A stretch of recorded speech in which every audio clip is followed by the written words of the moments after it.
Անտոն Երևանդի Քոչինյանը ծնվել է 1913 թվականին Լոռու Վահագնի գյուղում։ Եղել է Հայաստանի Մինիստրների սովետի նախագահ, ապա 1966-ից մինչև 1974 թվականը Հայաստանի Կոմկուսի առաջին քարտուղար։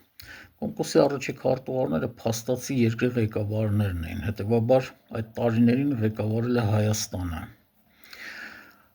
Բավականին լավ համբավ է ունեցել, որ բավականին հաջող հիմնում և կառավարում էր տարբեր արդյունաբերական հիմնարկներ։ Ունեցել է մականուն Անտոն Բրլյանտովիչ։ Այդ մականվան ծագման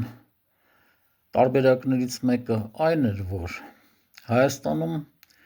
հիմնել էր ադամանդի վերամշակման գործարան, բայց ասում են հենց այդ մականունն է դարձել պատճառ, որ նրան աշխատանքից հեռացրեցին 1974 թվականին և ուղարկեցին թոշակի, բայց աշխատանքից հեռացնելու մեկ այլ վարկածել կա։ Դա նրա տունն էր, առանձնատունը, որը սարքել էր Չարենցի փողոցի վրա, բավականին մեծ առանձնատուն էր։ Իսկ դեռևս նրա կենդանության օրոք այդ առանձնատան մի մասը դարձավ մանկական պոլիկլինիկա։